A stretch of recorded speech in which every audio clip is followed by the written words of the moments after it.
Assalamualaikum warahmatullahi wabarakatuh. Kembali lagi di channel Marusiana. Kali ini kita masih akan membahas mengenai perkembangan Coronavirus Disease 2019 atau COVID-19 di Kabupaten Maros.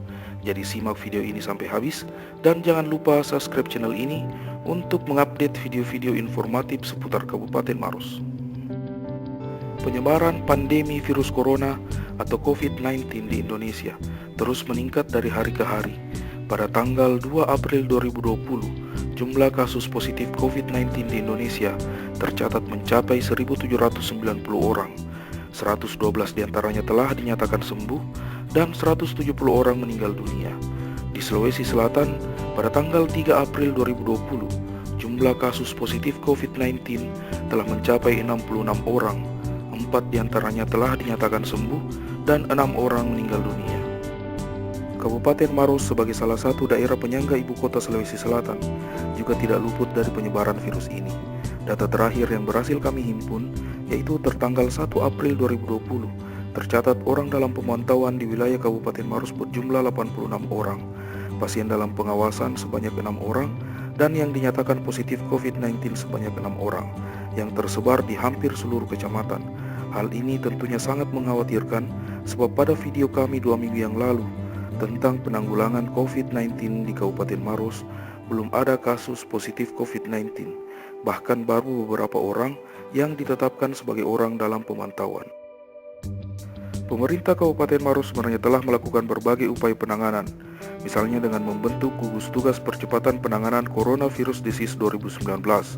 Lingkup pemerintah Kabupaten Maros melalui keputusan Bupati nomor 657/KPTS/360 Angkar Maui 3 2020, kemudian memperbarui beberapa kebijakan seperti surat edaran nomor 422.3/160 SET tertanggal 31 Maret 2020 tentang perubahan atas surat edaran nomor 422.3/135 SET tentang upaya pencegahan penyebaran coronavirus disease atau COVID-19 dalam wilayah Kabupaten Maros.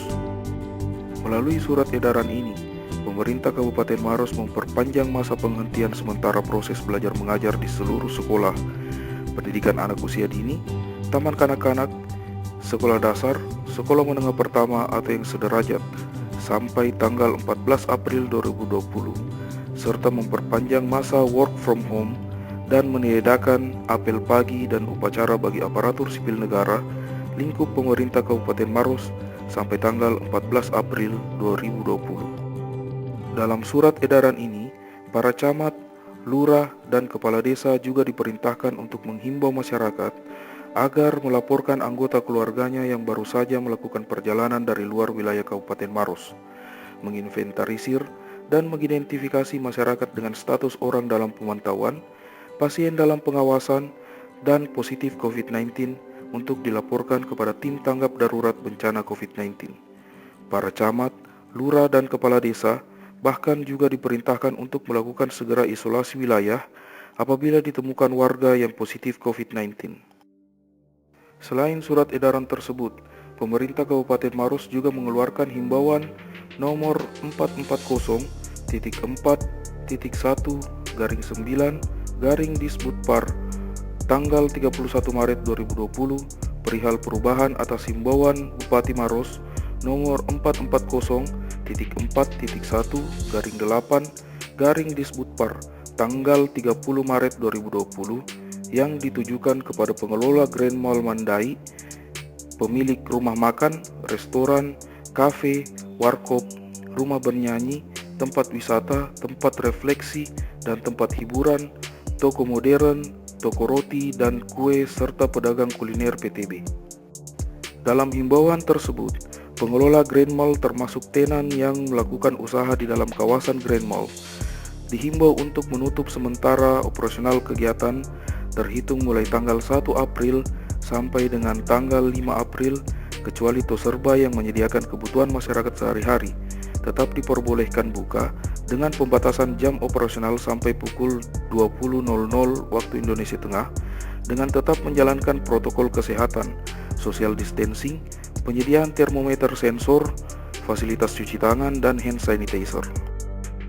Tempat wisata rumah bernyanyi, tempat refleksi, dan tempat hiburan yang ada di wilayah Kabupaten Maros dihimbau untuk tetap menutup sementara operasional kegiatan sampai situasi dianggap kondusif.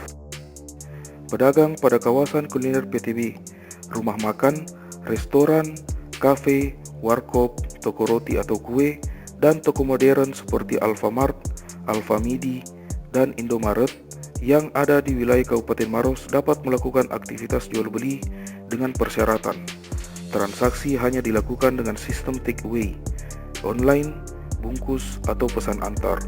Batas waktu operasional sampai dengan pukul 22.00 waktu Indonesia Tengah. Tidak melayani makan di tempat penjualan, khusus pedagang pada kawasan kuliner PTB. Tidak diperkenankan untuk memasang tenda, meja, kursi, dan tidak membawa peralatan makan seperti piring, mangkok, dan sendok. Kursi hanya diperbolehkan untuk pedagang maksimal 2 buah. Khusus untuk toko modern, diwajibkan menyiapkan fasilitas cuci tangan di depan pintu masuk dan menerapkan physical distancing untuk antrian pembayaran di area kasir, serta tetap menjaga kebersihan dan menjalankan protokol kesehatan dan social distancing di lokasi usaha masing-masing. Demikian pembahasan kita kali ini. Lindungi keluarga kita dengan tetap menjaga kebersihan dan kesehatan. Tetap tinggal di rumah jika tidak ada urusan yang mendesak di luar. Patuhi anjuran pemerintah dan berdoa semoga kita semua senantiasa dalam lindungan Allah Subhanahu wa taala. Sampai jumpa dan terima kasih.